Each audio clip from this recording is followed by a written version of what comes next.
আসসালামু আলাইকুম প্রিয় শিক্ষার্থীবৃন্দ, হিমেল পাঠশালার নিয়মিত আয়োজন মাইক্রোসফট ওয়ার্ড বাংলা টিউটোরিয়ালের তৃতীয় পর্বে আপনাকে স্বাগতম। আপনাদের সাথে আছি আমি এস.এম. মাসুদুর রহমান হিমেল। প্রথম দুই পর্বে আপনাদেরকে দেখিয়েছিলাম হোম মেনুর আন্ডারে যে টুলবারগুলো আছে এবং ইনসার্ট মেনুর আন্ডারে যে টুলবারগুলো আছে সেগুলো কোনটার কাজ কি এবং কোনটা কিভাবে কাজ করে। আজকে আপনাদেরকে দেখাবো ড্র মেনুর আন্ডারে যে টুলবারগুলো আছে এখানে কোনটার কাজ কি এবং কোনটা কিভাবে কাজ করে। আমি ড্রয়িং করার জন্য যদি একটু স্পেস চাই তাহলে ড্রয়িং ক্যানভাস এখানে ক্লিক করতে হবে।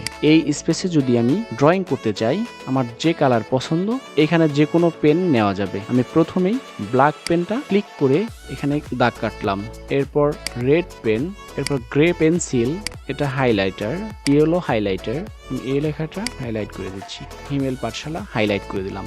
এরপর গ্রিন পেন, এরপর ইয়েলো পেন্সিল, এরপর অরেঞ্জ হাইলাইটার, হিমেল পাঠশালা এই লেখাটা আমি হাইলাইট করে দিলাম। এরপর আছে rainbow pen, black pencil, add pen, add পেনের এখানে ক্লিক করে পেন্সিল, পেন, হাইলাইটার আমি যে কোনোটা অ্যাড করতে পারবো। আমি একটি পেন্সিল অ্যাড করে দেখাচ্ছি। পেন্সিলের কালারটা কি কালার হবে, ব্ল্যাক, ডার্ক গ্রে ক্লিক করলাম এবং এর থিকনেসটা কেমন হবে, 1 মিলিমিটার থিকনেস দিলাম। এরপর যদি আমি ড্রয়িং করতে চাই, দেখুন 1 millimetre thickness black pencil, add পেনে ক্লিক করে আমি এখন যদি একটা পেন অ্যাড করতে চাই, ধরুন লাইট গ্রিন একটি পেন অ্যাড করব, এখানে ক্লিক করলাম। এরপরের থিকনেস 1 মিলিমিটার দিলাম। এরপর যদি আমি ড্র করতে চাই, এরপর যদি আমি অ্যাড পেনে ক্লিক করে একটি হাইলাইটার অ্যাড করি, রোজ কালারের যদি একটি হাইলাইটার নিতে চাই এখানে ক্লিক করে থিকনেস 6 মিলিমিটার যদি দেই, তাহলে এখন আমি এডুকেশনস এই লেখাটা হাইলাইট করছি। এইভাবে আমি অ্যাড পেন থেকে পেন্সিল, পেন, হাইলাইটার এগুলো অ্যাড করতে পারবো এবং আমি আমার পছন্দ মতো কালার এবং থিকনেস দিতে পারবো।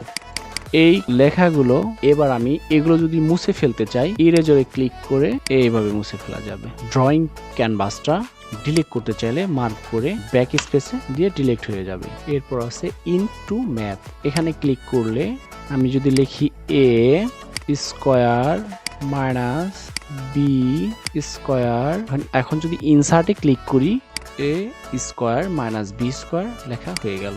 আবার এখান থেকে যদি আমি এ স্কয়ার যদি একেবারে মুছতে চাই, ইরেজে ক্লিক করে এখানে ক্লিক করলাম, মুছে গেল। আমি যদি চাই কারেকশন করার জন্য তাহলে সিলেক্ট অ্যান্ড কারেক্টে ক্লিক করে এইভাবে মার্ক করে কারেকশন করা যাবে। আমি চাইলে এখানকার যে কোনো একটি অক্ষর সিলেক্ট করে দিয়ে দিতে পারি। ল্যামডা এটা যদি দিতে চাই এখানে ক্লিক করলে এই ল্যামডা হয়ে গেল। রাইটে ক্লিক করে আমি এখানে লিখতে পারবো। এই লেখাগুলো যদি সম্পূর্ণ একেবারে মুছে ফেলতে চাই, ক্লিয়ারে ক্লিক করলে মুছে যাবে। তো আজকের মতো এই পর্যন্তই। পরবর্তী ক্লাসে আলোচনা করব ডিজাইন মেনুর আন্ডারে যে টুলবারগুলো আছে সেগুলো নিয়ে। তো ভালো থাকবেন সবাই, আপনাদের ভালো লাগা মন্দ লাগা জানাবেন, কমেন্ট করলে খুশি হব। আল্লাহ হাফেজ।